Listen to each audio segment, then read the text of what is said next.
Bonjour, je m'appelle Komawi, je détiens un doctorat en éducation depuis novembre 2021. Ma thèse en didactique des mathématiques a été réalisée sous la direction des professeurs Laurent Thaïs et Mathieu Gagnon de l'Université de Sherbrooke. Dans cette présentation, je vais exposer les éléments théoriques et méthodologiques ainsi que les résultats majeurs de ma thèse, en terminant avec des pistes d'approfondissement que je désire poursuivre.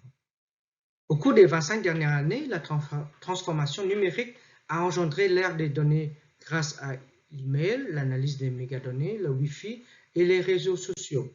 Les citoyens d'aujourd'hui et de demain doivent désormais comprendre et interpréter ces données pour prendre des décisions éclairées et éviter les influences ou manipulations médiatiques ou politiques.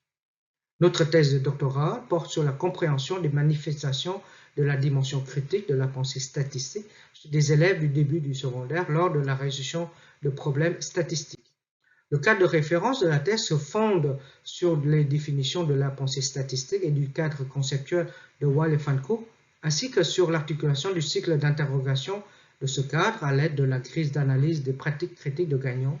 Aussi, nous avons proposé une définition opérationnelle du cycle d'interrogation de la pensée statistique incluant ces 5 composantes, à savoir générer, rechercher, interpréter, critiquer et juger. La manifestation de ces 5 composantes a été observée en complémentarité de la mobilisation d'un ou de plusieurs types d'interventions de pratiques critiques telles qu'une intervention non justifiée, justifiée, conceptuelle, critériée, éthique, évaluative, métacognitive, épistémique ou encore autocritique et autocorrectrice.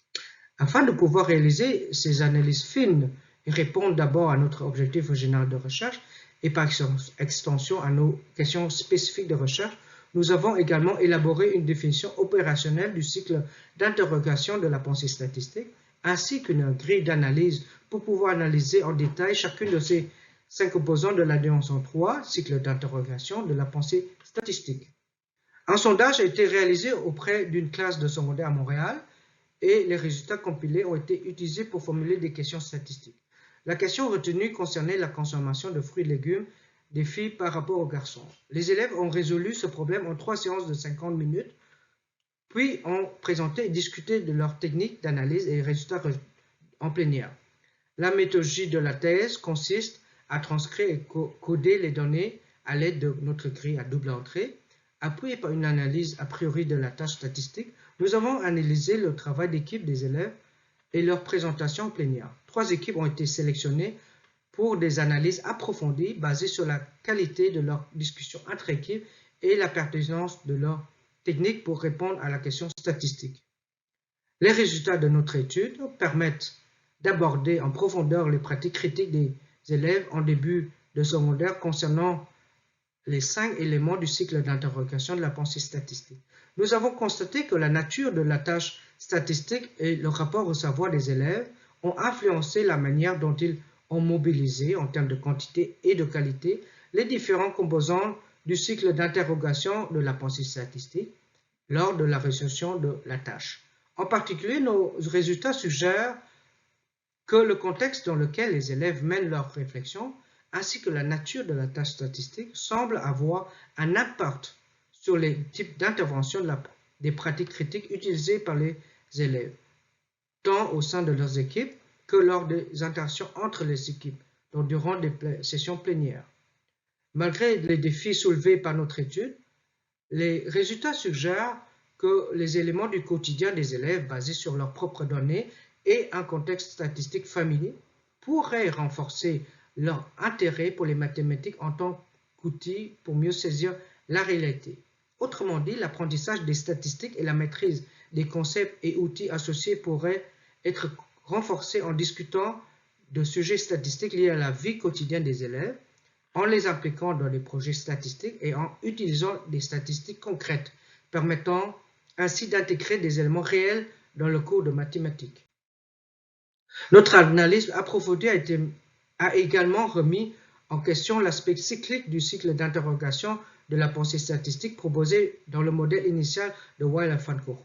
Nous avons observé une tendance générale à progresser d'une composante à l'autre au fur et à mesure du travail d'équipe, avec des manifestations variables pour chaque composante. Cependant, les élèves n'ont pas mobilisé les 5 composantes de manière continue, mais plutôt en faisant des sauts en fonction de l'étape de leur travail et de la nature spécifique de la sous-tâche en cours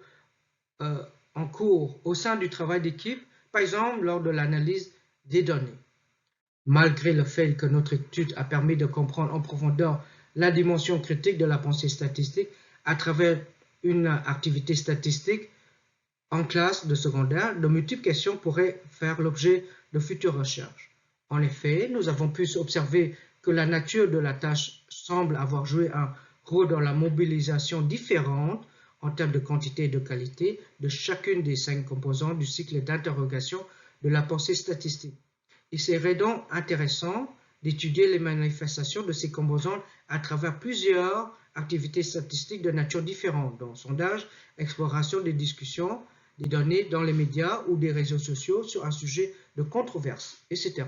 Finalement, il serait également intéressant d'envisager de mener une recherche-formation auprès d'enseignants intéressés non seulement à l'enseignement des statistiques, mais également au processus de pensée statistique des élèves qui font face à un point de vue différent où les réponses sont relatives, mais les arguments restent fondés sur des résultats quantitatifs.